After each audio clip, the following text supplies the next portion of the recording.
ያው ከፖለቲካ ብዙ እንማራለን። የዛሬው ግን ትንሽ አማታሪ የሆነ ፖለቲካ ዝም ብሎ በቃ የማይረባ የሆነ የመንደርተኝነት ፖለቲካ እየተመለከትኩ ነው ያልኩት። በተለይ በትግራይና በኦሮሚያ ክልል ያሉ ፖለቲከኞች አሁን እያደረጉ ያሉት ነገር በጣም የወረደና የዘቀጠ ነው። 100% እጄን እፈርማለሁ በምንም ጉዳይ ፋኖ እጅ ይቆርጣል የሚል እምነት የለኝም። በፍጹም አያደርገውም። አብይ አህመድ ወይም ደግሞ የአብይ አህመድ ቀኝ እጅ ተላላኪ የሆነው የብአዴን ወይም ደግሞ የምንጣፍ ጎታቲው ቡድን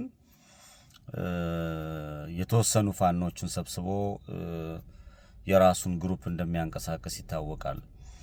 የተደረገው ምንድነው? ከወር ከ15 ቀን በፊት ለመንግስት እጃቸውን ሰጥተዋል የተባሉ በውስጥም ሆነው ሲያገለግሉ የነበሩ ቅጥረኞች፣ ተስፈኞች፣ ሆዳቸው አምላካቸው የሆኑ ጥቂት ወሮበሎችን እጅ ሰጡ ብሎ ሚዲያ ላይ ዘገባ ሰርቶ አስረክቧል። ፎቶን ለጥፈዋለሁ።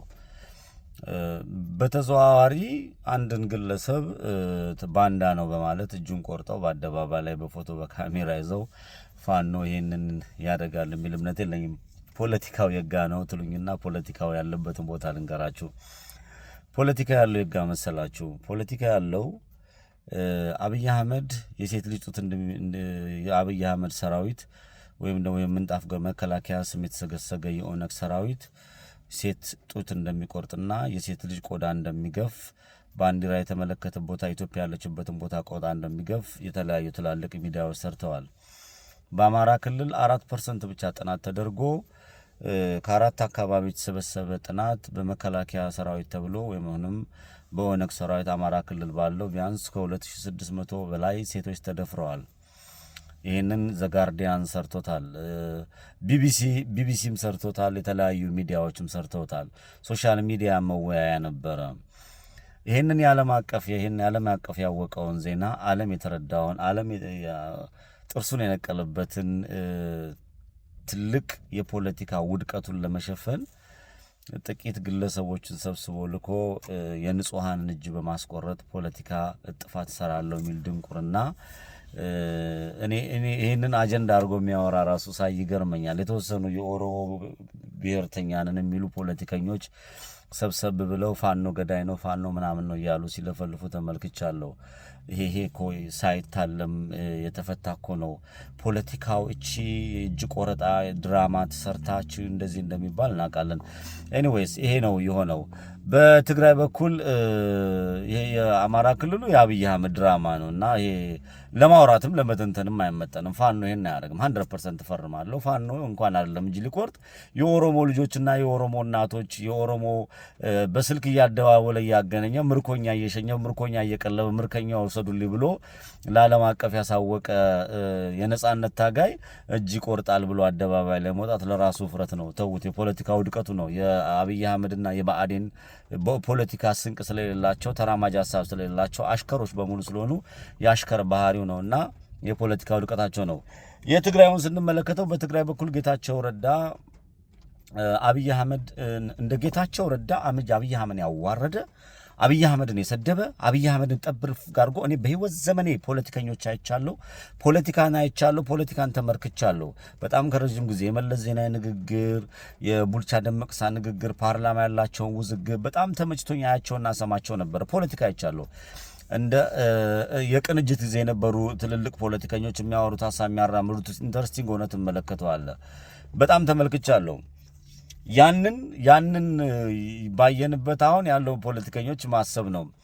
የትግራይ እናቶች 1.4 ሚሊዮን ትግራውያን ወጣቶች በኔ እድሜ ያሉ በኔ እድሜ የሚያነሱ በርከት ያሉ በጦርነት ገብተው ታላቂቷን ትግራይን መሰረታለን ወይም ደግሞ መንግስቱን እንቆጣጠራለን ብለው እስከ ሸዋ ሲጓዙ ከሸዋ ተመልሰው ወደዚህ እስኪመለሱ ድረስ ሲጨፈጨፉና ሲገደሉ የነበሩ 9 በሆኑ ጀነራሎች ነው። 9 በሆኑ ጀነራሎች የመከላከያ ሚኒስተሩ አብይ አህመድ ነው። የመከላከያ ሚኒስተሩ ማነው? ብርሃኑ ጁላ ነው። ያኛውን ሹመት እንኳን አይመለከተኝም። ባጫ ደበሌ ነው። የአየር ኃይሉን የሚመራው ኦሮሞ ነው። 9 ከ11 ጀነራሎች 9 ኦሮሞዎች ናቸው። የነዚህን ኦሮሞዎች የነዚህ የ9 ኦሮሞ ከኦሮሞ ህዝብ ጋር ያገናኘው አይደለም። የ9ኙን የሚመራው አብይ አህመድ ነው። አብይ አህመድ የኦሮሞን ህዝብ ወክዬ የተቀመጥኩት የሚል ኦሮሞን ሀገሩን ይመራል የሚል ቅዠት ላይ የተቀመጠ ሰው ነው።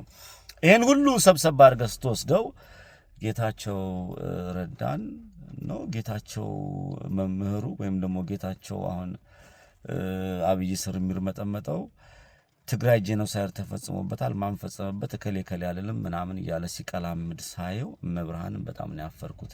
የትግራይ እናቶች እንባ አሁን ነው ያፈሰሰው። የትግራይን ህዝብ የገደለው አሁን ነው። የትግራይን ወጣቶች የጨፈጨፋቸው አሁን ነው። የትግራይን ፖለቲካ አፈር ከድሜ የከተተው አሁን ነው። ይህ ሆድ አምላኩ የሆነ ፖለቲከኛ ማለት ነው። ቢያንስ የጨፈጨፈን የገደለን እሱ ነው፣ የመራው እሱ ነው። ግን ጄኖሳይድ አልፈጸመብን ነውና ጾም አለው ከመረቁ አምጡልኝ ስጋውን አልበላም አይነት ነው። አብይ አህመድ ጄኖሳይደር ነው። የትግራይን፣ የአማራን፣ የወላይታን፣ የጋምቤላን፣ የኢትዮጵያን ህዝብ ጨፍጭፏል። እኔ አሁን በአማራ ክልል ሰሜን ላይና በአማራ ክልል ላይና ኦሮሚያ ክልል ላይ ባዛማችሁ አማራ ክልል ላይ እና ትግራይ ክልል ላይ ዶፍ ዘንቧል፣ የመከራ ዶፍ። ኦሮሚያ ላይ እያካፋ ነው። መቼ እንደሚዘንብ እግዚአብሔር ይወቀው። እግዚአብሔር ይርዳን፣ እግዚአብሔር ይርዳችሁ። ደቡብ ክልል ላይ ግን ገና እንትን ብሏል። ይሄ ምንድን ነው የሚባለው መሰላችሁ? ደቡብ ክልል ላይ ያለው ይሄ ደመና ይዟል። በጣም ለደቡብ ክልል እፈራለሁ።